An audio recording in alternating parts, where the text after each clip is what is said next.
आइए दोस्तों question number 2 start करते हैं। सही है, क्वेश्चन 2 में नहीं, क्वेश्चन नंबर 1 की हम कुछ फार्ट्स करेंगे ताकि आपको फुल समझ आएंगे। हम इसमें ई करेंगे। ई वाला कौन सा है?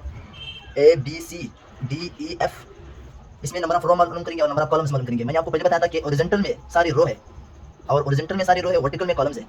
तो आप ये समझ लो कि इसमें कितने कॉलम्स हैं और कितने रो है। हम फिर उसकी ऑर्डर ऑफ मैट्रिक्स मालूम करेंगे। Number of row in matrix किसकी रिप्रेजेंट है? ई की। In matrix E is equal to number of row कितनी है? 1 2 3 3 है। इसी तरह हम कॉलम मालूम करेंगे। Number of column in matrix E is equal to 1 2 2 है। तो इसकी ऑर्डर क्या होगी?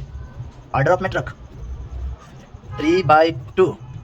ये 3 है, ये बाई 2 है। सबसे पहले आपने ये समझना है कि जब भी आप कोई क्वेश्चन करेंगे तो सबसे पहले आपने रो लिखना है, फिर बाद में कॉलम लिखना है। इसको देखो, अभी मैंने पहले रो लिख दिया, 3/2 लिख दिया, तो पहले रो लिखना है, बाद में कॉलम लिखना है आपने।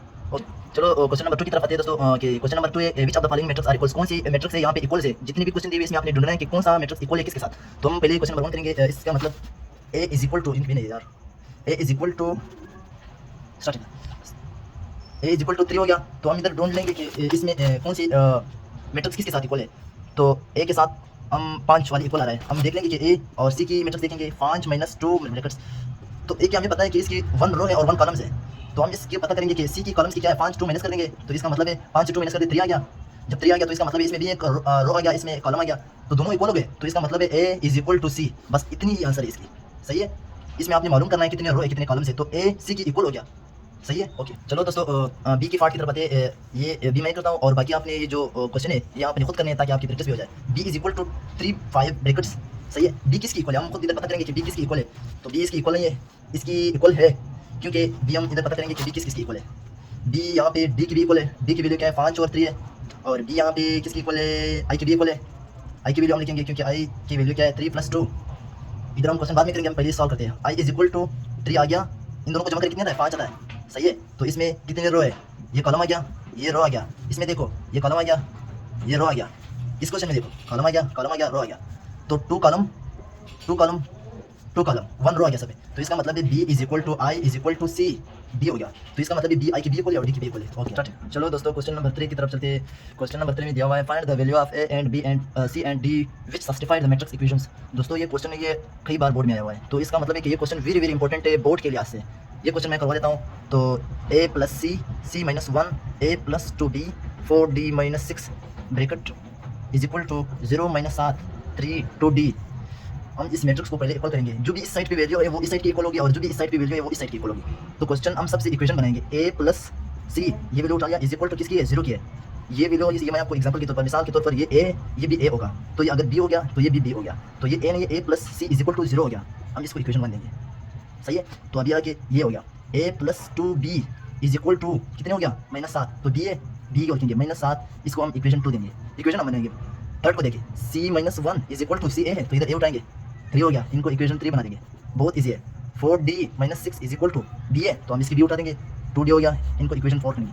सबसे पहले हमने इक्वेशन 5 कर देना है, क्योंकि इक्वेशन नहीं है इसमें, इक्वेशन 3 नहीं है। जब आप इसकी आंसर निकाल दें तो इसकी वैल्यू सब में पुट हो जाती है। सही है, इक्वेशन 3 उठा देंगे। सही है, इसका मतलब है फ्रॉम इक्वेशन 3। सही है, इक्वेशन 3 लिख दिया, 3 लिख दिया, कोई फर्क नहीं पड़ता है। c - 1 is equal to 3।